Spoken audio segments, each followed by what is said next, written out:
right. So, how do I feel about the Switch 2 after playing it for a couple of weeks off and on?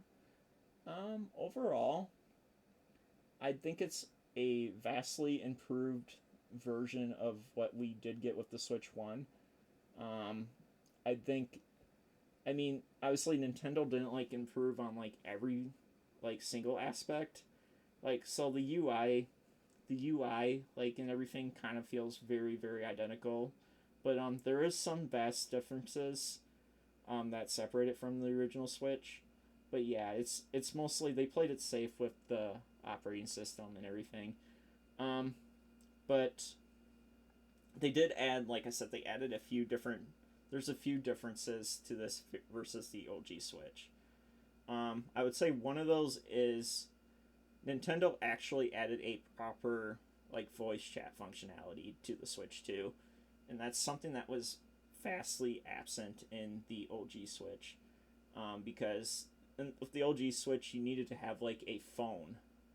You had to download a separate app, and then yeah, you basically did voice chat through your phone. And it's how convoluted is that just to talk to your friends? It's oh, if you're gonna do that, you might as well just use Discord or something.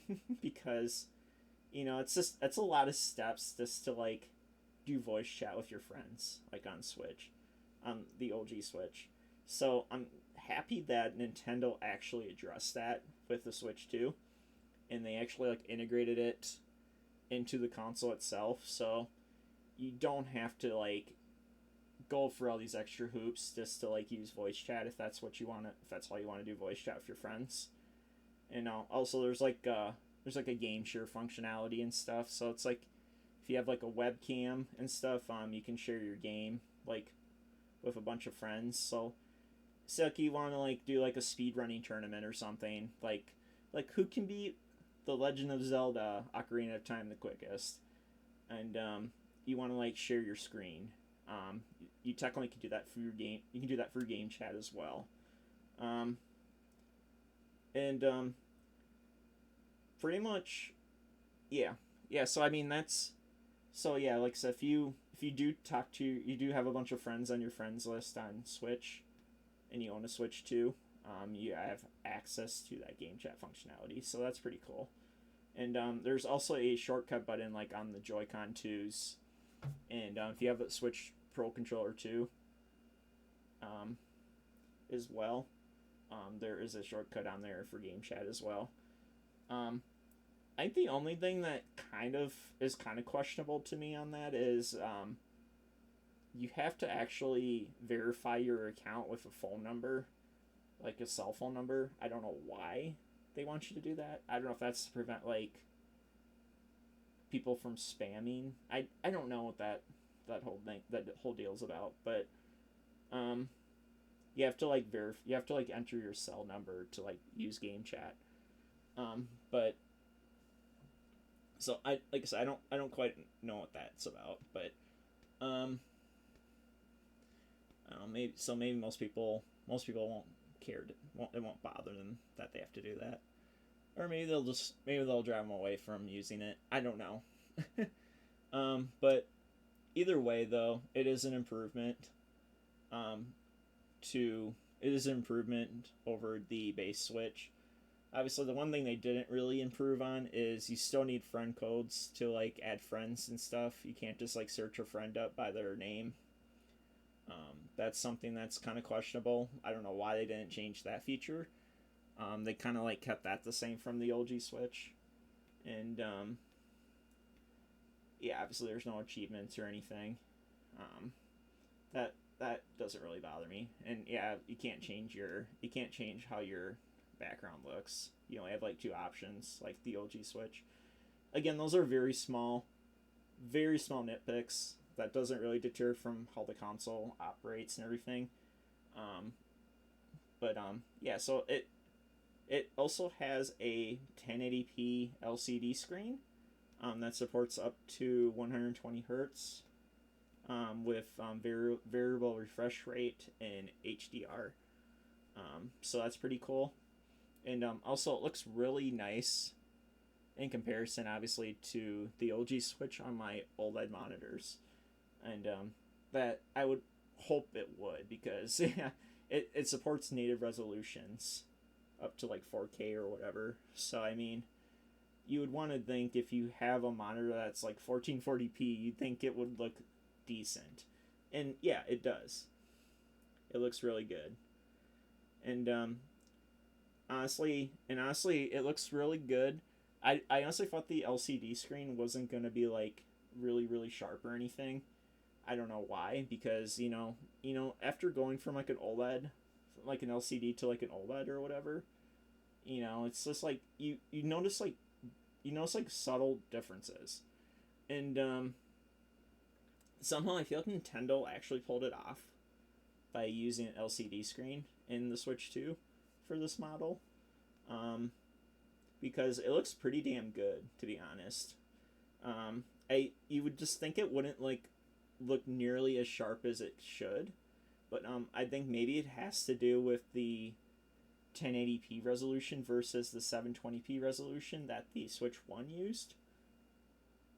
Um, and maybe that's why it looks as nice as it does, or they just pulled off some voodoo magic to get it to look good. But either way though, it makes me completely forget that it's not a OLED screen, because the screen looks pretty good. It looks pretty good if you're using it in handheld mode. Um, what else? Um, I would say probably one of the weaker points though to the launch is the lack of like exclusives. Legit, the only true exclusive is Mario. Why can't I not say Mario Kart? Like, right, Mario. It's not. It comes out weird. Mario Kart World. That is pretty much the only like decent exclusive that launched with the console. Everything else is pretty much third party ports that were released on pretty much literally anything else. And if you own those games on pretty much any of the other superior platforms, obviously you probably won't find yourself dishing out another $70 or whatever to like get the Switch 2 version of that game, because automatically it's like if you play it docked, it's not going to be as good as like if you're playing it like on a PS5 or a PC. So, but if you don't already own those games and you're looking to like check them out, there's probably worse ways than to get the Switch 2 versions. I would say that's pretty much the only time you'd ever really want to get a Switch 2 version of a game, if you don't already own it on something else. Especially if it's a port of a game that's like been released like multiple times. Yeah, that's to me that's probably one of the weaker points. And I'm not including Welcome Tour, because Welcome Tour should have been bundled in with the Switch 2 on its own. Like, there's no reason why Nintendo had to charge $10 for it. I know I bought it, but now I'm kind of like, maybe I feel like in a way I'm regretting it, because because certain like features of that tech demo I can't actually fully 100% utilize, because I don't have, I don't know. I mean, I do have a 4K TV, I guess, but I really don't want to hook my Switch 2 dock up to my TV just to get that accomplishment for Welcome Tour.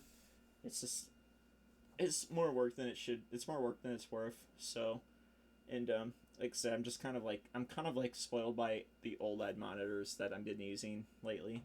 So, um, so, and then obviously I need like a webcam of some sort to like do some of the stuff as well. And I think there is a way you can use a pre-existing webcam, but I don't know. I don't know that I really want to. Again, it's something I don't know if I really care to like spend time to do. So I mean, it's just kind of dumb that they felt like they needed to charge $10 for an essentially just a thing that shows off the Switch 2, and yeah, I think I do kind of have to agree with some people. It's not even interesting stuff, really. I mean, yeah, sure, it does the job that it's setting out to do, but it could have been free. That's just the point. Nintendo had no, it's there's no reason why they had to charge for it. Um, so yeah, the launch lineup's pretty weak in a way. I feel like, in comparison to the hardware itself, because obviously you also can play some Switch One games at like higher resolutions and stuff. Obviously, not all the games take full advantage of the Switch Two, but a couple of the Switch One games, like I said, like Super Mario Odyssey, and stuff like Super Mario 3D All Stars, games like that. They actually do look a little sharper on the Switch 2 versus the Switch 1, and as they should, because it's kind of like, in a lot of ways, it's kind of like it's upscaling. It's upscaling those games a little bit because it's going at their native resolution, and the extra graphical power of the Switch 2 kind of like pushes it a little bit to like achieve like sharper resolutions and higher, like better looking graphics and stuff like that. And like I said, there's just certain games where it's just like, I don't know, they're just, you're just like I said, it's not gonna matter how you play them. They're just probably gonna look like shit. And that's just something you have to live with if you're playing it on the Switch. So, because that could just be limitations also to whatever game you're playing also as well. Um, so yeah, it definitely does improve some Switch One games if you don't really want to play any of the Switch 2 games, but I don't know why you'd be buying a Switch 2 to play Switch 1 games. I would hope you would be getting Mario Kart. I would hope you'd get the Mario Kart bundle if you can find it anywhere, because supposedly Nintendo is only going to make so many of those before, I don't know, it's just going to like drop down to you have to buy the console itself and then buy the game and then buy like whatever accessories you want on top of that. Um, so, but but yeah, there has been reports that certain Switch One games even have maybe not necessarily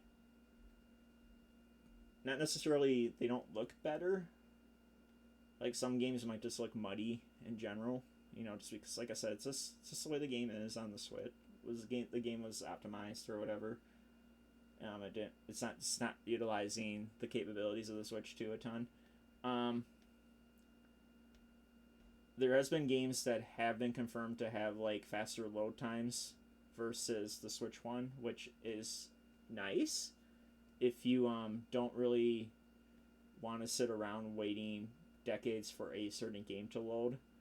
Um, it is nice to know that certain games like actually have improved performance on the Switch 2 versus the Switch 1, even if you're technically still playing Switch 1 games. Um, I mean, so that's pretty cool, I guess. Um, like I said, it's just disappointing that legit the only good game we got out of everything that launched alongside the console, it's pretty much just Mario Kart at this point. And that's not to say Mario Kart's a bad game. It's actually pretty fun. It's just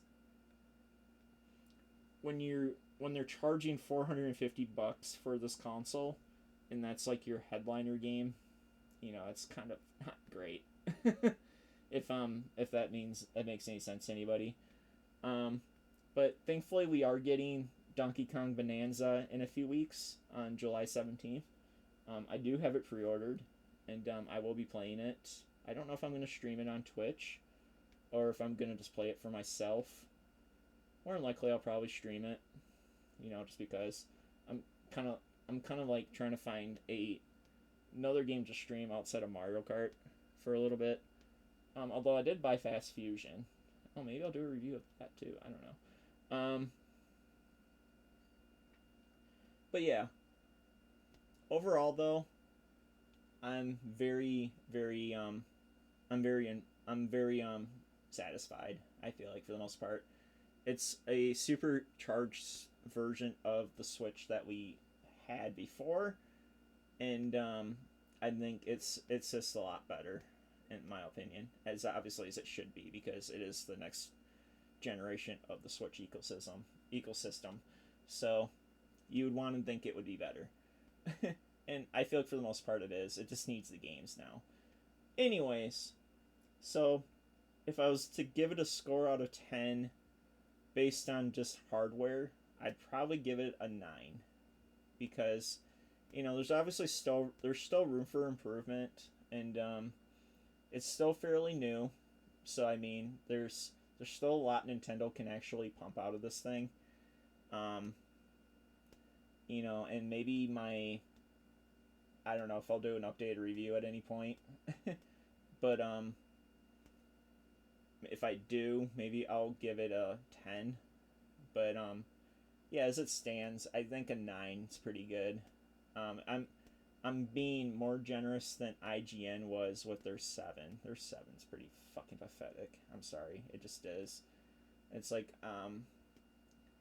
and I think they were giving it a 7 because there's this they're kind of like me, and there's this like saying like, oh, there's really not a lot of games out there that like scream like, oh, you need to pick it up right now, and in fact, if you are one of those people that doesn't want to pick it up right this minute, yeah, maybe I would suggest maybe just waiting until more games come out for it, and like I said, some of the stuff gets ironed out, and it's in like a much better place than it maybe for some people it is right now. But yeah, and I would give, and as for the launch lineup for games, and this is just going off of games that launched on the 5th with the console. I would probably give that a 7, just because Mario Kart was legit the only true Switch 2 exclusive to launch alongside the system, and that's kind of sad, really, if you think about it. But like I said, if you like any of those third party ports, go for it. I'm not saying what you can't buy. It's totally up to you what you want to buy. I just personally think if you have some of those other games on other platforms, there's no point to like rush out and like say like, oh yeah, hey guys, I bought Cyberpunk for the Switch too. It's like, yeah, but it's like, how are you playing it, and do you own it on like other stuff? And it's like, yeah, I own it on other stuff, and it's like, well, I mean, you do you, I guess. But anyways, so that was my review of the Switch 2. I hope you guys enjoyed, and if you did enjoy this, I encourage you to like, comment, and subscribe to the channel. For I don't know how many of these reviews I'm actually gonna do because I don't know. I just don't do reviews very often. I think at some point I am gonna do reviews of the accessories that I got with the Switch 2. Just because I don't know. I think they deserve their time in the spotlight as well. But with that being said, thank you everyone, and I'll see you on.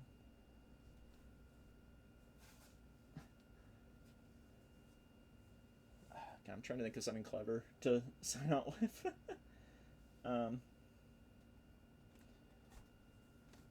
I'll see everyone with the flick of a switch. That was terrible. Anyways, thank you everyone. See you on the next one.